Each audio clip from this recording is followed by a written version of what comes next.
if you think about it, how often is there counseling in Black and brown communities after a shooting? Even now, when it's so, it's such a almost a normality, when it happens so much in Black and brown communities, rarely is there any counseling unless you're going to get it yourself. There's rarely any counseling at school, right? Depending on what community you live in right now, if I would have got shot at that time, Daryl and I would have gotten shot at that time, there would have been counseling at where I live. There would have been counseling in the schools. Yeah. I have a whole basket, a whole trunk load of those experiences. I can't travel around Cincinnati in the 5 Cincinnati police districts without almost coming to somewhere, where as a first responder with the outreach team, and then with the CPD, Cincinnati Police God Squad, that I haven't been where there hasn't been a shooting or a homicide. And whenever I come to any of these locations, I'm not even thinking about it when I'm driving there, Yeah. but if I drive down Ray Street, if I drive down Vine, if I'm in Avondale or Millville, as soon as I come to a location where we've responded to a shooting or a homicide, I start seeing those ghosts. I don't believe in ghosts, but I start seeing those Right. ghosts, so to speak. You almost start having flashbacks. And that is a normal occurrence for me. Well, now let's talk about going forward, because you've had a lot of violence in your family. You've had a lot of family members who've been shot. So can you talk about that a little bit? Like how did all this come about? Well, I'm gonna give you the numbers first. Okay. And these are crazy numbers. Well, let me fix this. Just one for anybody, that's a crazy number. So, right, it's not a competition, but I'm just giving you the numbers that happen to be with my family.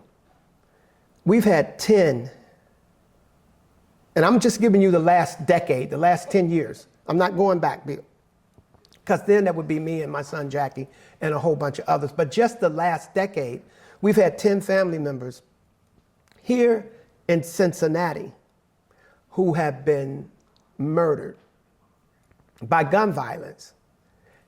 Then we have 9 family members here in Cincinnati who have been wounded, survived gun violence. That's 19 gun violence, and these are all individuals. It's not like there were multiple, 3 or 4 people in one location. These are all individuals. Separate incidents. Separate incidents of gun violence. The last one of the homicide being my grandson, Jackie L. Jackson III, on June 22nd down on the Banks. That's the last homicide. The last shooting, wounded and survived, would be his dad, my son, Jackie L. Jackson II, shot at home defending his family, shot twice through the stomach, grazed once on the shoulder. And that wasn't the first time that Jackie Lavelle Jackson II had been shot. And can I say, that was on Christmas Day, wasn't That was it? Christmas Eve, the day after Christmas. And I get a call, and I'm hearing this screaming and yelling, and I hear, Jackie's shot, Jackie's shot. Now, I have 2 Jackies, a son and a grandson. Right. My question was, which Jackie? And Becky said King, and I knew who that meant. And so I'm in my car headed to University Hospital. This is the second time I'm in my car headed to University Hospital because I get a call that Jackie L. Jackson II was shot. Because in 2007, someone tried to rob him in the middle of the night, and they shot him using a shotgun. And thank God he was in his car when they discharged the shotgun.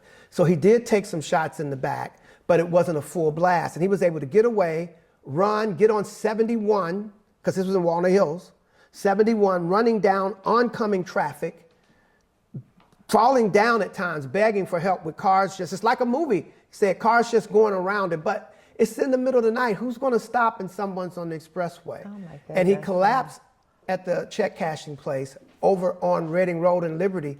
And what's so ironic about that is that's across the street from 13th Street, from where I had been shot 37 When years. you were 10 years old. 37 years before that happened.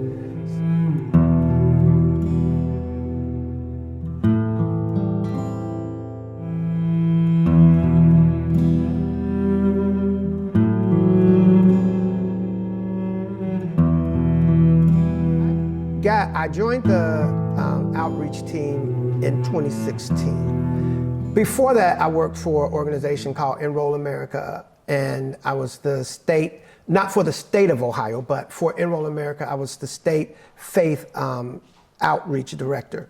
And I would go to homicides or shootings just because I was clergy. Because I believe that if you're clergy and you're not, if all you do is four walls and pastor anniversaries and all this other stuff, and I'm not knocking it, but if that's all you're doing, then you're failing communities, in my opinion. Because you feel like you need to be in the community. I wanted to be, from the time I was trained in ministry in Atlanta in an area called Mechanicsville, but I was trained in what we call trench ministry. Training in ministry, it was me and one other person they trained at the same time, a woman named Catherine Catway. We trained in Mechanicsville, we trained in housing projects, we trained at the crack stroll, at the heroin stroll. Yeah. We would be preaching or teaching while also breaking up fights, stopping people from smoking crack. So I trained in trench ministry. So you were in the trenches. Right, and to me that's ministry to me. The streets, before Washington Park flipped, before 3CDC did and all that, flipped the park when it was drugs and alcohol and prostitution and all that. That's where as Come As You Are Reach Out Ministry, we did that work there under the bridges. Well, because I was just showing up, I already knew Pastor Mingo, but I didn't know anything about the outreach team. Okay. But I would encounter them because I'm showing up at these things out of ministry. Yeah. And from showing up at these homicides and shootings and getting to know them, when the organization I work for, because it wasn't to be a long term, it was phasing out. Enroll America was because the Affordable Care Act was just coming in. So we did outreach and education. Okay. So that was phasing. And I saw Pastor Mingo at an event, and he said to me, we have an opening coming up on the outreach team. You're always there. And in fact, when Officer Sonny Kim got killed, I called him to say, are you on your way? And he's like, on our way where? And I told him what happened. He said, I don't know how you get information before we do. You think you want to join the outreach How did you team? get information so fast? I got information. Okay. I got information. But I ended up joining the outreach team. So that was 2016. And I actually stayed on the outreach team from April 2016 until December of 2019. And January is when I officially joined Everytown on staff and not as a survivor fellow. But that's how I got connected with the outreach team. Being that go-between between the community and Cincinnati police, being able to help families coming to the scene. Right. I always say the movies and TV have people confused. The movies, TV makes you think you show up at a scene, somebody walks you over, they lift up a sheet, and now you're doing all this stuff, and that's not how it works. And so being able to work with these families, we spent time. I've laid on the ground with mothers, with fathers, holding people back, and because emotions run so high at these scenes, at times you've got people starting to clash, it's emotions that it's there. So we're either breaking up this tension or comforting this person or trying to get between when the tension gets between the community and the police or the family member and the police, because the family members want answers. And when you're sitting there or standing there rather, and you're looking at your loved one behind this tape over there, you want to get to them. And when you can't, it becomes emotional. Right. It becomes tense. The trauma is real. Right. And so that gave us an opportunity to, in some cases, provide some comfort. We did on-site counseling, conflict mediation, and crowd control. And so it became such a vital part of being on scene and helping family. Most of us on that team had either been shot or have had family members shot. So it wasn't. It was lived experience. It was, lived experience is important. Right. Because, and understanding that while you can have the same type of experience, you still experience it different. We can experience gun violence or anything we can have it.